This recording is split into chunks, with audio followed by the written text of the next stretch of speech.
Welcome to The Explainer. You know that moment when you're at the pediatrician's office?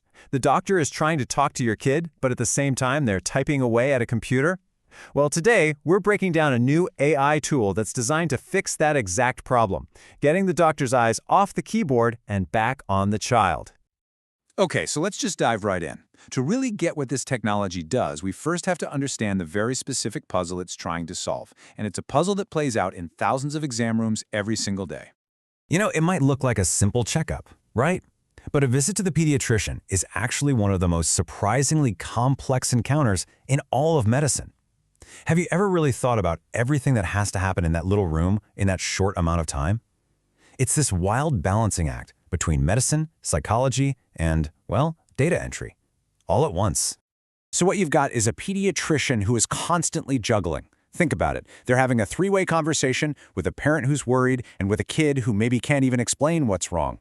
While that's happening, they're also tracking developmental milestones, trying to figure out the right billing codes, and then they have to type all of it into a clunky electronic record system that was never really built for a fluid human conversation. So, what's the solution? This is where an AI scribe comes into the picture. It's designed to act like a bridge over all those challenges, to clear away the administrative junk so the doctor can actually focus on what matters. At its core, ExamNote AI is basically a super intelligent assistant. It's a scribe that's been built specifically for pediatrics. It just listens to the natural conversation happening in the room, and in the background, it takes care of all the note-taking. And this quote, I think, just hits the nail on the head. The ultimate goal here isn't just about being faster or more efficient. It's about a fundamental shift, moving the doctor's attention away from the keyboard and back to the child. That means more eye contact, more connection, more actual care. Okay, so that's the what, but how does it actually work? How do you turn a simple conversation about a sore throat into the kind of structured medical data that a clinic really needs? Let's walk through the process. It's really this seamless five-step flow that's all happening in the background. So first, the AI just listens. Then it takes that conversation and organizes it into what's called a SOAP note. That's just a standard format doctors use. After that, its coding brain kicks in and pulls out the right billing codes, the ICD-10 codes needed for insurance. Then comes the really cool part for parents, and finally, it pushes everything securely into the clinic's main records. But out of all those steps, one of them is an absolute game changer. And it's not even for the doctor, it's for the family. Let's take a closer look at step 4, which they call the parent bridge. Because we've all been there, right? You walk out of the doctor's office, and 5 minutes later, you're trying to remember exactly what they said. Just look at this. The parent bridge is basically a medical to human translator. On the left, you've got the clinical jargon that has to go in the official record. On the right, you get a simple, clear summary a parent can actually understand and use.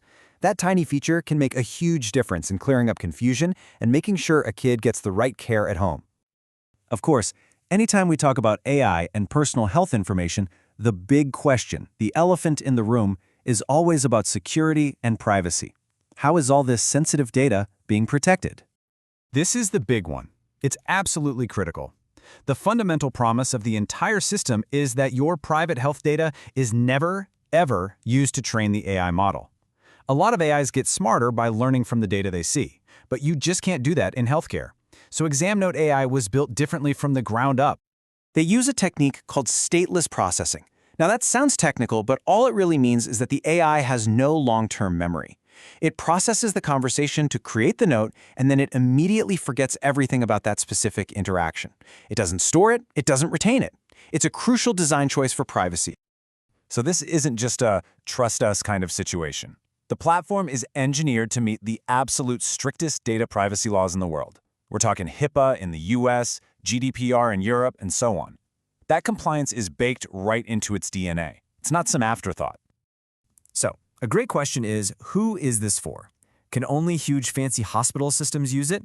Well, actually, the technology is designed to be really flexible, so it works whether you're a small local clinic or part of a massive health network. And they do that with this dual approach. For a smaller independent practice, there's a do-it-yourself path to get set up. But for a big hospital system with multiple locations, they offer a full white-glove service with custom setup and staff training. It's all about making sure anyone can adopt it effectively.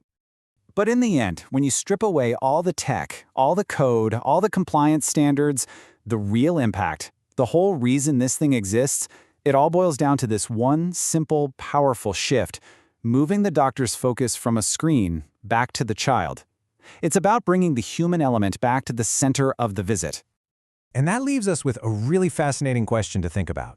When technology takes over the administrative busywork, it doesn't just give doctors more time, it gives them back their focus.